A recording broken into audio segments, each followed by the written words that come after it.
from the capital city of Charleston, West Virginia, this is Inside West Virginia Politics with Mark Curtis. Inside West Virginia Politics is brought to you by AARP West Virginia, your ally for real possibilities in the Mountain State. Good Sunday morning, everyone, and welcome to another edition of Inside West Virginia Politics. I'm Mark Curtis. Our top story this week involves the National Park Service and the state of West Virginia. Now, you might be scratching your head going, what's the Park Service have to do with politics? Well, the answer is a lot. My co-host Adrian Robbins has more now from Fayette County. Senator Joe Manchin told the story of Senator Robert C. Byrd coming here and asking to be brought to the most beautiful spot in the area. They brought him here to New River Gorge. Years later, it would be designated a national river. Now they're trying to designate it a national park and preserve. But not everyone is as excited about more tourists and more restrictions to the gorge. The sights and sounds of one of our greatest treasures, a treasure to be shared. It will just grow every year because national park tourism is massively, a lot of people in our country want to see our national parks and want to visit. Senator Shelley Moore Capito and Senator Joe Manchin have drafted a bill to redesignate New River Gorge as a national park and preserve. This coming decades after it was first designated a national river. Former Congressman Nick Rahal remembers putting in quite a few long hours for that title. I recall back in '78 with the original legislation to protect the New River as a national river, to protect it from encroachment of any kind. We were successful by building a coalition of everybody's support across political lines, across philosophical lines. We had everybody's support. We did the same in the '80s when we created the largest system of federally protected rivers east of the Mississippi, right here in southern West Virginia. This new bill is the latest push to diversify West Virginia's economy and support tourism. We welcome a boom in business and economy and just more people coming in to visit our area. The proposed boundaries of the National Preserve cover almost 65,000 acres. Hunting or fishing in the preserve portion would still be managed by the state. But the 4 national park areas, including the lower gorge, would become no hunting zones. And that has hunters like Robert fired up. Where are these hunters expected to go that have hunted this all their life with their parents and grandparents? It's a tradition. It's a way of life. Rahal said there was pushback with New River Gorge's original designation as well. We had pushback on the hunting and fishermen, but we made every effort to protect them and ensure that their way of life would continue as they know it, and we were successful. And that's what's being used as the basis for this legislation today. Both senators say the maps are not final and hope to reach a compromise between hunters and tourists. If that is cut off, you are giving it to the tourists. National parks don't allow hunting, and we knew that would not be accepted in West Virginia. Being a hunter myself and being a fisherman, I wouldn't have accepted that. So with that, we came to working it out and working a bill that basically blended. Senator Manchin and Senator Capito made it clear this bill is still in the edit stage, but they would like to get it done before the 2020 election. Now we're going to take a quick break here, but we're going to have more Inside West Virginia Politics coming up next.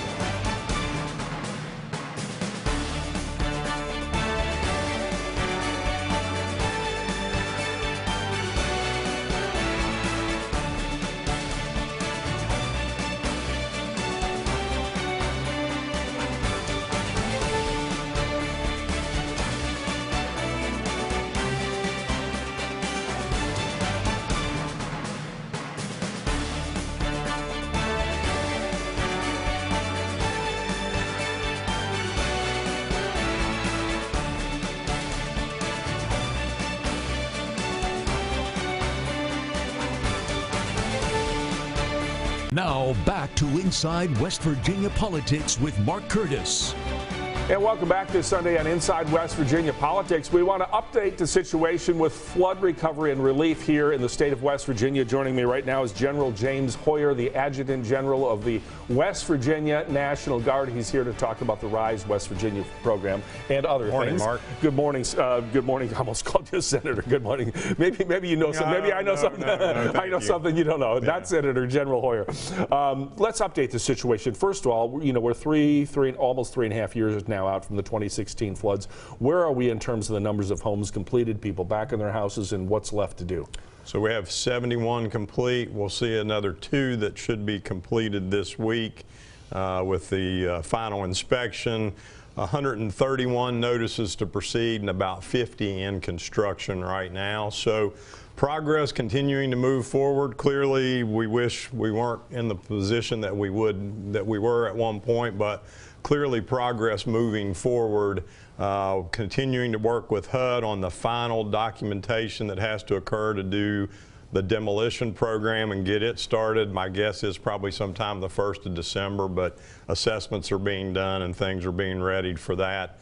Our 8th bridge is under construction, so a lot of good progress there.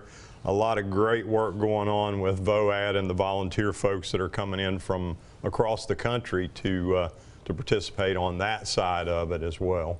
Let's talk a little bit about the controversy that erupted last week. One of the subcontractors basically saying that the contractor is charging excessively for cinder block foundations around houses, as much as, well, they said $16,000, and the subcontractor we talked to said, well, it would only cost me $600 to do that. How do you respond to that in terms of people wondering if the public dollars that were sent here for aid from the federal government are being spent wisely? Yeah, so a couple things put in perspective first. About 28% of the total population of cases lie in the floodplain and require elevation if the families decide not to move outside the floodplain. We try to encourage folks to move outside the floodplain, but if you've been on a homestead for 100 years, you don't want to move. So those require an elevation above the floodplain. There are specific requirements within the HUD documentation and the process that we have. Are some of the costs higher than they could be if we had more competition in the bidding process? Probably so. I would say yes, they are. But nobody's doing anything outside of what was approved by state purchasing, what was approved by HUD to do.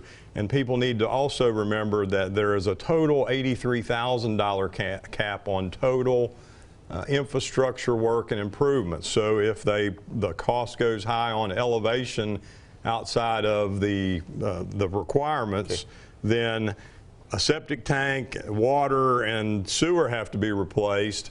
Then the contractor's going to eat part of that cost because we've got that $83,000 cap. Right now, we're averaging almost $40,000 per home on infrastructure costs, water, sewer, and power. It's just the nature of where we are in West Virginia, and the good news for people is we're vastly improving the life of people who had homes that needed that infrastructure done.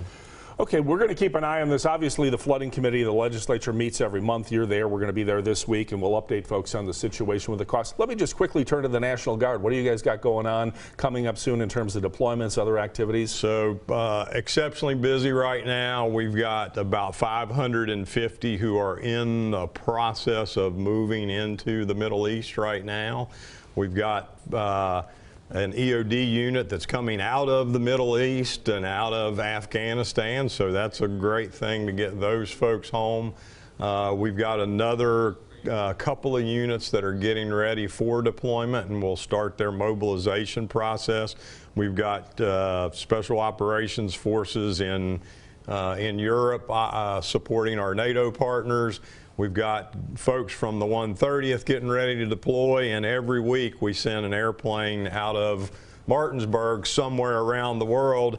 And last week we trained the band to fight wildfires in West Virginia. So there is no lack of work in the West Virginia National Guard. All right, we want to thank General James Hoyer for joining us. He comes in about once a quarter to update the situation. Best to you and those that serve us. Thank you. And thank you for your service. And we'll congratulations to you on having a new second lieutenant in your family. He's talking about my daughter, who was just promoted second lieutenant of the Rhode Island National Guard, United States Army. We're very proud of her. Thank you, General. Thank you. And we'll have more of Inside West Virginia Politics after this break. Now back to Inside West Virginia Politics with Mark Curtis. And welcome back this Sunday to Inside West Virginia Politics. We're going to shift gears here and talk about some religious issues as well as what's going on at the U.S.-Mexican border. We're joined this morning by Rabbi Victor Yarecki of Temple Jacob here in B'nai Jacob here in Charleston, and recently came back from the U.S. border. We're going to talk about that in a moment. But first, obviously, in the last couple of weeks, we've had some of the Jewish holy days, Yom Kippur, Rosh Hashanah. What is the significance of those days? Those are considered the high holy days for the Jewish people. It's a time of reflection, time of looking at the year that has passed, recognizing what we've done correctly, where we've missed the mark, where we can improve ourselves. And it's a day of days of awe, days that we approach and spend a long time contemplating, I guess, the difficulties of life, but the opportunities that life provides us and how we shouldn't lose those opportunities. Does anything stand out in your personal reflections about maybe opportunities we missed in this country or in this community, or things we should be focused in on? Well, for me, I used it as an opportunity to recognize my own shortcomings and things that I need to step up and do, both our community locally as well as internationally. Okay. We all have a responsibility for others. Let's talk about that. You recently went to the U.S.-Mexican border to see the situation there firsthand. Give us some of your observations. Okay. I was fortunate to join a group called the Jewish Council for Public Affairs. It's an umbrella organization of about 125 different Jewish organizations of all different Jewish denominations. It deals generally with Israel, anti-Semitism, and human rights. And immigration, refugee resettlement, asylum seeking is something that is near and dear to the Jewish people as a people that has been forced to wander for thousands of years. So we spent 3 days on the Arizona-Mexican border, spending time both on the Mexican side, talking with the Consul General there, speaking with Border Patrol, and most importantly, talking with people on the ground, especially people that are trying to get into this country legally and fleeing desperate situations. And what are your takeaways? I mean, obviously, we have a huge public policy issue in this country, what to do about immigration reform. We haven't had any major immigration legislation since 1989, yet the problem persists. Any ideas on how to fix it? Well, you put your finger on the problem. It's a very complicated issue, and it's not something that you can blame one administration. This has been an ongoing bipartisan shortcoming. It's been going on, as you said, since the late 80s, early 90s, and it's been exacerbated under this administration and at the worst possible time because of the push-pull factors that are causing the massive number of people to flee Central and South America. And I'm glad you mentioned that, because a lot of people put all the blame on President Trump, and when in reality some of these policies were implemented or used during the Obama administration, the first Bush administration, the Clinton administration. So there's a lot of blame to go around, if you want to call it that. What do the people tell you? I mean, when you're talking to people from Honduras and other places deep in Central America, what are they saying about why they want to come to the United States? They were heartbreaking stories. I'm originally from Argentina, so I heard their stories being told to me in Spanish. And as I was hearing them, I heard my parents as they came to this country. None of them wanted to come to America. They felt they have no choice. They're fleeing violence. They're fleeing government corruption, not corruption that we talk about in America, but where they fear for their lives. They've lost businesses. They've lost family. They've seen their parents murdered. These are people that are coming with nothing and trying to find the first place of safety. And the only place of safety, as we know, would be in America. If they would have their druthers, they would stay. But because of so many factors, they have no choice. And as I've been writing in my essays, as well as talking to my congregation, it's a situation that's going to get worse before it gets worse. I understand both perspectives, too, why they want to come here, but I understand why people in this country want to have an orderly, legal immigration system, a process that works. We go across the street to the federal courthouse often when they swear in the new U.S. citizens, and it's a very touching moment, and I think people want to see that process go rather than people come across illegal. Absolutely, but one of the things that I try to emphasize is asylum seeking and refugee resettlement. It's a legal process. The people we met were not illegals. These are people that are coming through one of our 50 border crossings that are legal. The problem is, because of shortcomings in a bipartisan fashion exacerbated by this administration, it's bottled up. Yeah. And what's happening is that when we were in Nogales, and so what we were seeing is people trying to get in, but they were given a number. It was metering. It's not remain in Mexico policy. It was a metering process, which means they've spent this long journey, they have nothing, and now they're going to have to stay in Nogales where they have nothing. It's very unsafe. It's dangerous situations. If they're lucky, they can find a shelter that we found. And they're going to wait 2 or 3 months just to have an audience to see if they can come in to have an additional audience. And then we find out 98% of them are going to be sent back. All right, well, it's an issue we're going to keep an eye on, especially as we get into an election year. Maybe something will get off dead center in the political world. We want to thank Rabbi Victor Urecki from B'nai Jacob here in Charleston for sharing your stories at the border. Thank you for having me. You're very welcome. And we'll have more of Inside West Virginia Politics after this break. From the capital city of Charleston, West Virginia, this is Inside West Virginia Politics with Mark Curtis. Welcome back to Inside West Virginia Politics. It's hard to imagine that Christmas is right around the corner, but it is, and deadlines are quickly approaching, and the United Way wants to remind people of that. So Barb Mallory is here, statewide director of West Virginia 211. Thank you so much for being here with us. Thank you for having me. And just why don't you tell us a little bit about West Virginia 211 and some of the services out there for people who may not know. Oh, that's awesome. Thank you for asking about that. West Virginia 211 is our statewide hotline for information referral. So if you need help and you have no idea where to start, just dial those 3 numbers and we'll be able to connect you with resources in your area. We also have, you can also text your zip code to 898-211. We can take your request for information that way, or you can chat with us on wv211.org. And this is for anything. This is a house fire. Yes. If you are having trouble paying some bills, yes, this is really a big service. It honestly is, and we make a difference in people's lives. We've had calls that range from somebody sleeping on a porch that was pregnant that needed housing, to somebody that's child had a stroke and needed a ramp built for their home. We're able to connect them to resources. A lot of folks don't realize how rich our state is in resources. And so let's talk a little bit about some of the resources coming up for the holiday season. I know this can be a tough time for families. It is. It is. There's a lot of families needing help, and so the United Way for several years has had a Christmas Bureau, and what we do is we have organizations ranging from social service agencies to ministerial associations to just organizations that popped up because there was a need that provide Christmas assistance, to food, toys, things like that. We all come together in July every year. We have Christmas in July, and we meet together and we determine eligibility and criteria for who's going to be eligible to sign up, and then we find sign-up locations in all 3 counties that we cover, which is Boone, Kanawha, and Putnam. And tell me a little bit about if someone is interested in this, what criteria do you look at for? Okay, so in Boone and Kanawha County, the toys are provided for children ages 12 and under. And to be eligible, you need to receive SNAP benefits, or the children have to have Medicaid cards. And we have sign-up locations, like I say, at different locations, or you can download them from our website. Or the best thing to do is just call us and we'll tell you, how to sign up. Now, Putnam County is a little different. The toy providers in Putnam County provide toys and gifts for all school-age children. The 12 is not a limit, but the qualifications are the same. It would be SNAP benefits or a Medicaid card. And we're obviously on a statewide show here, so for people in the outskirts of West Virginia, out in the different corners, can they possibly get some assistance? Maybe not through the Christmas Bureau, but... Right. A lot of areas do have programs, so I would call 211 and ask them if they're aware of any programs.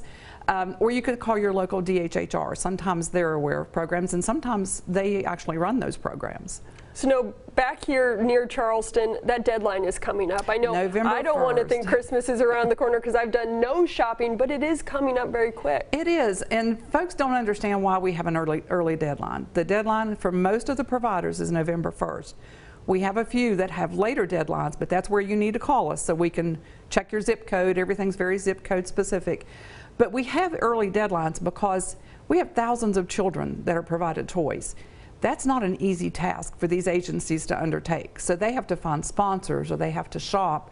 There's a lot that goes in behind the scenes that folks don't see. So that's the reason for the early deadline.